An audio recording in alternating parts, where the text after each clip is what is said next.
Well, happy Monday morning, all.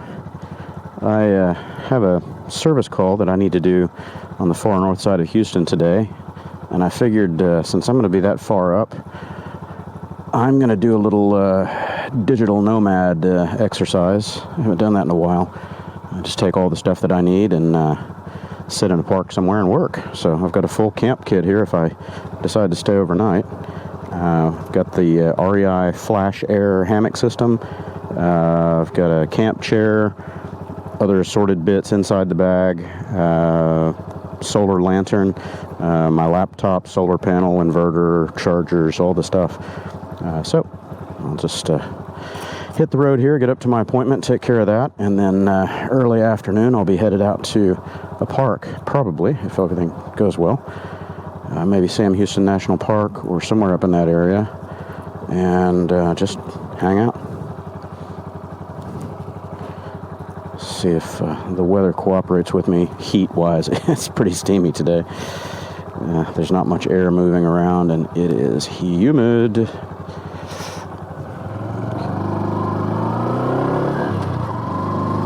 So I'm still riding with the 15-tooth front sprocket. I really like the longer gearing, that's for sure. I'm not so happy about the... I don't know which way I want to go. We'll go this way. I'm not real happy about the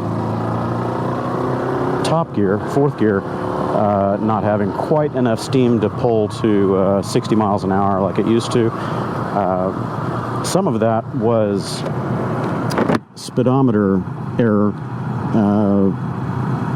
With the 14-tooth sprocket, it's the speedometer is about 2 miles per hour high compared to GPS. With this 15-tooth, it's about 2 miles per hour low. So there's a 4-mile discrepancy, or a 4 mile per hour difference between those two gear ratios. So that's interesting. I figured it would not be quite as extreme, but that's okay. So when I was doing my acceleration runs, I'm still editing and posting that video, hopefully later today. When I was having trouble pulling past 55, I was actually going 60. So that's different. But it doesn't get up to 63 to 65 range like it did with the 14-tooth. I don't know. We'll try it out here, see the rideability differences and also fuel economy differences, if any. For my normal, around town, mostly surface street, some light highway duty type commutes. Fourth gear has definitely now become more of an overdrive gear than a normal road gear, so it's different.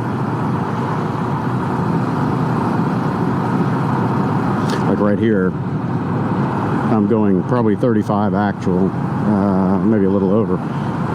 Previously, at this speed in fourth gear, the motor was revving a bit. Now it's very low, it's almost lugging. So we're supposed to get a bunch of crazy weather. This is July 1st. 4th is later this week, obviously. We're supposed to get a bunch of crazy weather for Tuesday and Wednesday, rain-wise, from what I understand. At least that's what the forecasters say. That'll be good, I guess, for keeping fires down on the 4th of July. So fireworks damage should be minimal. I don't know how well the weather's going to hold out for the rest of the week, but if it does okay, I'd like to get out and do another real camping outing, or at least a road trip.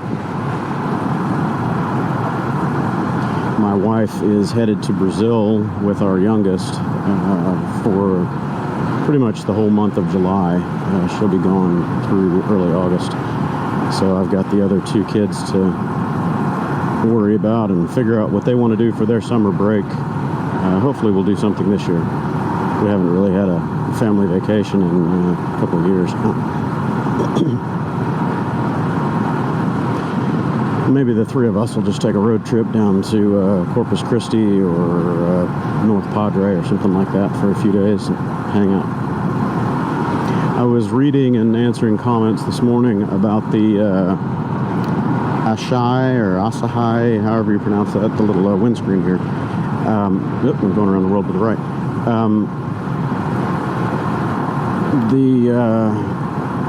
There was a commenter asking if it did better than not having a windscreen at all, or what my impressions of it were. I haven't used it enough yet to really form an opinion, at least not an intelligent one, so I'm going to refrain from making any judgments or observations quite yet. Ooh, that is a big turkey vulture. Turkey buzzard, I don't even know what the proper name for these guys is. They're big. They're bigger than chickens. Some of them are almost the size of turkeys. They're huge. Anyway, I'll put a few hundred miles behind this screen before I make an opinion on it. I'm trying to do a second gear start here to see if the tall gearing is a problem. It seems to work fine. So, the initial impression of this short windscreen is that it breaks up the airflow across my chest. I do feel a little less pressure in my torso, but right around my shoulders, I'm still feeling quite a bit of air movement. That's good and bad because the brake point for the wind flow isn't hitting me right in the chin, which is very annoying for helmet turbulence. It seems to be braking a little below that, so my helmet is still in the clear. That's good. The GV is much taller. It's probably this tall, so it should push most of the air around the torso. I just don't know how it's going to do for the helmet buffeting.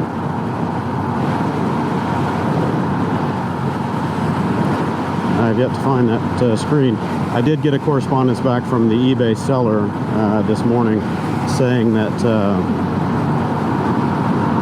their tracking shows that it's in the United States. Okay, well, where? It should have been in the United States for over 2 weeks now, going on 3 weeks. So I'm not sure what the story is.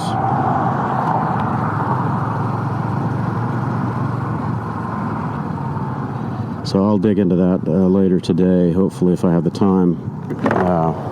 It might be sitting at my post office or something weird. I know some of these international deliveries require signature release, so that might be what happened here, but we never got a notice on our door or on our mailbox, so I don't know. We shall find out. If I can't find it and they can't find it, I'll just get a refund and move on. I'm kind of tired of this GV situation. So here I am, second gear starting off again, low throttle, works fine.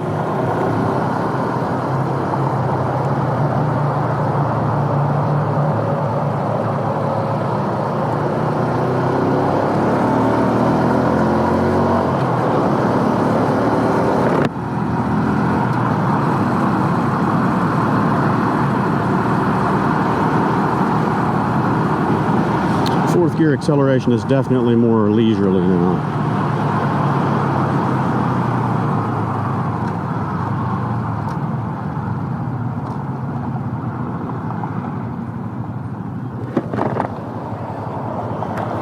It's hot. Need to get moving. It'll take me a little while to get out of the stoplights here. I'm going to take Fry Road all the way up north. Cut over through the Cypress area to Spring Cypress and head over to my client site. And then from there I'll figure out what the day holds for me.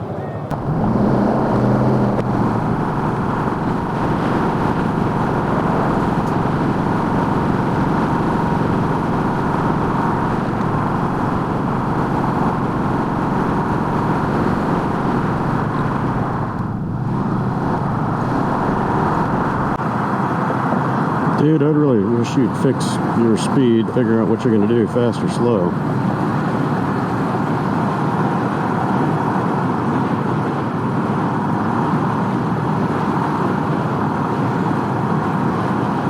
Now, I won't know for sure until my ride today is done.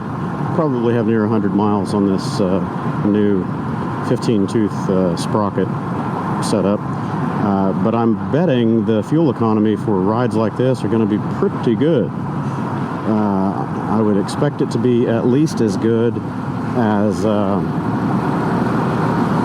my previous high postings of 140 plus, 145, 146, I think is what I've gotten out of it. I would think,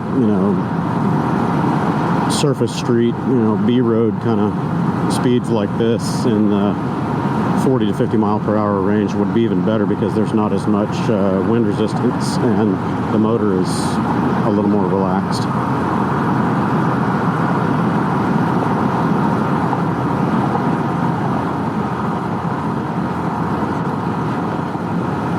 A lot of my US viewers and commenters have noticed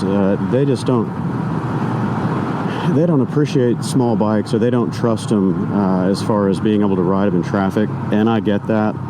The speeds here in the United States are much higher than they are in a lot of places in the world. A lot of the European countries and the UK, the road speeds are much, much lower than they are here, by 15 or 20 miles per hour, even on the highways.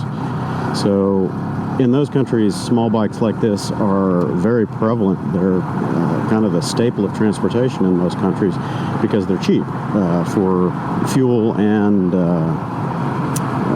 insurance costs, because everything is based on vehicle weight and displacement or horsepower output, that sort of thing. So it makes a lot of sense for people in those countries to ride or drive smaller vehicles.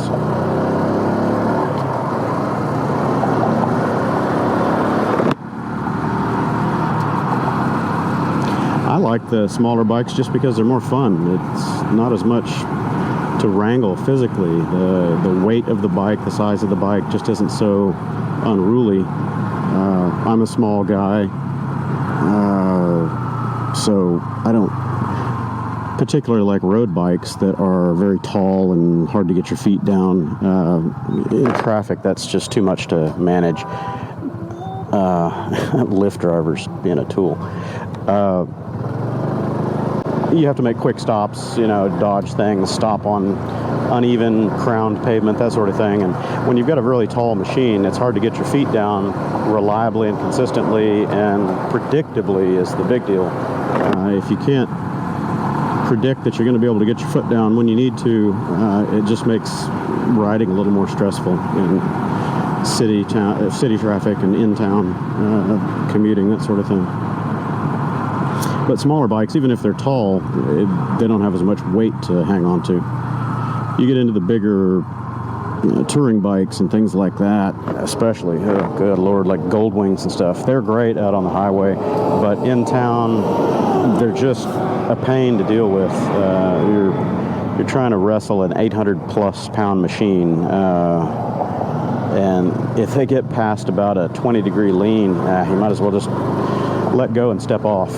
It's not going to be a fun time to sit there and hold it at a traffic light or on crown pavement or something like that for more than just a few seconds. Ask me how I know. Ugh. You came past me, you knew I was here.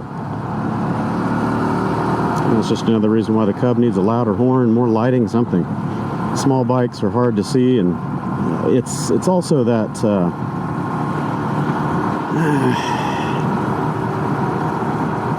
instinct, I guess. I don't really know the right psychological term for it off the top of my head, but it's the whole I'm bigger than you and you're not a threat, so they don't care. They just want to bully their way around. They don't care what's in the way. They just scoot over and expect the whole world to make room for them.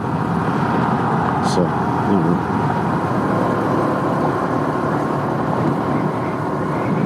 That's different looking. Twisty tree. Okay, never heard of it. It's like a cute place for kids. Man, I hardly recognize this area now with all the construction and growth that's gone on out here. Haven't been through here in a while. All this was just empty a couple years ago.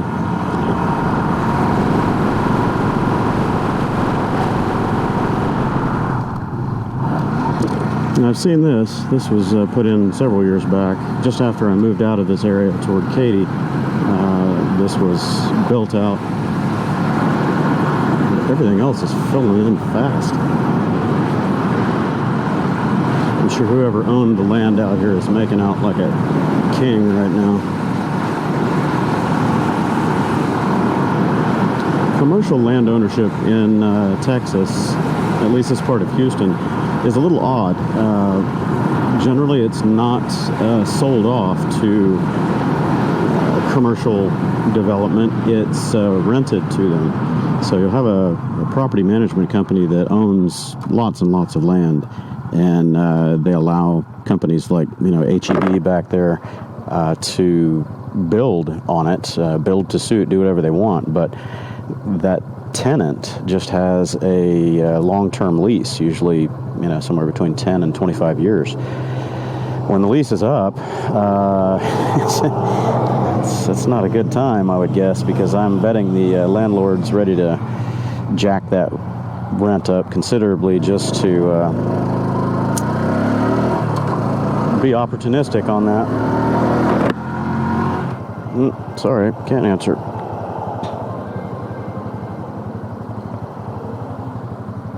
Need to get my RAM mount back up here. But of course, before I do that, I'm going to go ahead and run the USB power. That way I've got a place to charge it up here. And of course, if I'm getting in there that far, then I'm going to do the other upgrades on the front end that I was talking about for the driving light pods, conspicuity lighting, and horn. Try to upgrade the horn on this bad boy.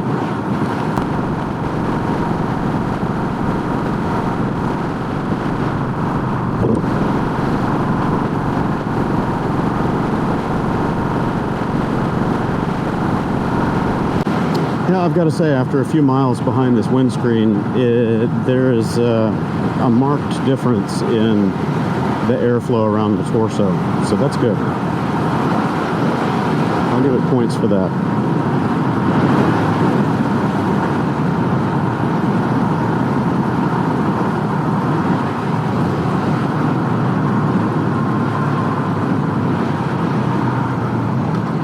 I think I have video of this, but that filling station right there, the whole canopy over the pumps blew down during a touch-and-go tornado several years ago, and I was riding my XT250 through this area when it happened. I was coming home from a movie theater up on the north side of town, and the weather just went immediately bad. There was no middle ground. It just went from sunny to pure crap in less than a 5-minute span. And I battled it all the way home and ended up right here at these lights at Huffmeister, or whatever I'm on here. So what is it, West Road. And it's Tuckerton and West Road right here. I was at this intersection, the lights, and the wind blew so strong that it literally blew me from the far left side of the road all the way to the far right side of the road. I had the bike laid into it at 45 degrees, and I was only going about 5 miles an hour, and the bike just slid straight across the pavement, and I ended up butting out the wheels right against the edge of the curb and then toppling over onto the grass, and just kind of balled up and waited to see what was coming my way. And the gusts just last maybe 10 seconds or so and subsided. It was still raining really hard. I got up, picked up the bike, put it back on the road, and went the next couple of miles, or not even a mile, to my house right over here. And the next day on the news was all the information about the the tornado that tore through here and that gas station over there. Several people were hiding under it to stay away from hail, and their cars got smashed, and a few people got injured, but it lifted the whole canopy right off the posts and crashed it down on top of several cars. not a good day to be out.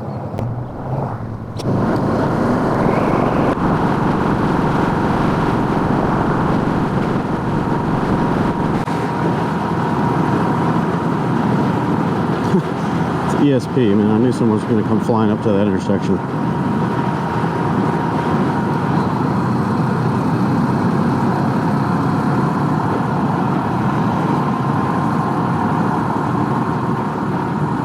There's surprisingly a high number of sport bike riders that will wave at the Cub.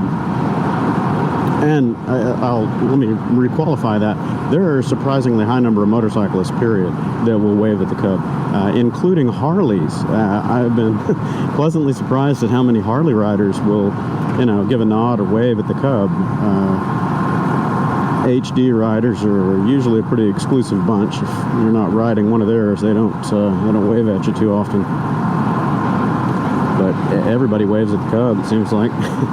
Very few that haven't extended their hand. Very few. Probably should have taken Mills Road.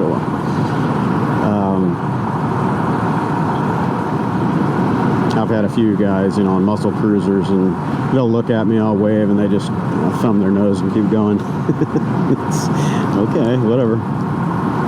Somebody asked me a few days ago what the etiquette was for waving when you're on the Ryker. And my response was simple. I wave at everybody that's on 2 or 3 wheels. I don't care what flavor they're riding. I ride all genres of bikes, so I don't have any prejudices toward a particular riding mode or style. If someone else is willing to get out and experience the same thing on 2 or 3 wheels, be out and be part of the environment instead of being in a cage, get the wind in your face and experience riding. Hey man, they get my nod. I don't care what they're on. And the guys on the small bikes, little bikes like this, or smaller scooters, those are the guys that really deserve the nod, because those bikes are harder to ride in modern traffic. Just everybody goes so fast, and everyone is so unfriendly these days on the roads. Those are the guys that are toughing it. I know, I do it. It's a challenge, that's for sure. A worthwhile one, though. I enjoy it. I really like the smaller bikes.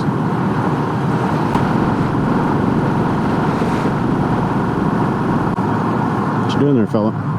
Fast, slow? Keep it over there.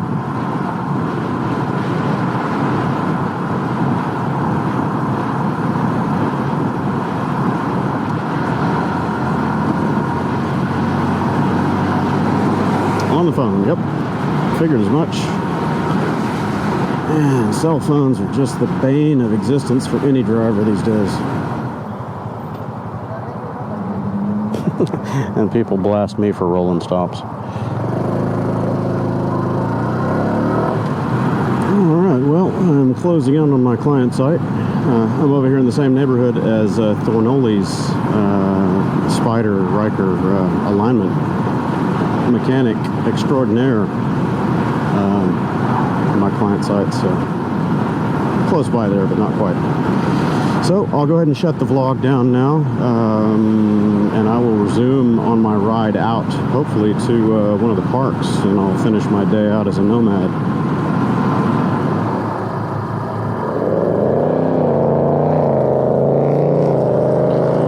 Alright, well, happy Monday afternoon all. My plans for the day went sideways as usual. I had intended on coming up here to the Spring, Texas area to fix a dead workstation for one of my customers, and it turned out to be a full rebuild for not just that machine, but a couple of others, so it swallowed up most of my day. It's around 4 o'clock right now, and it's too late to go up and do what I had intended to do up in Sam Houston Forest area, so I'm just going to head back to Katy for today, and then we'll see what tomorrow holds for me. I don't mind when my customers have work for me. I am thankful for it. I've got one other stop that I need to make down toward my part of town, but I don't think that's going to happen today. It'll probably have to be tomorrow morning.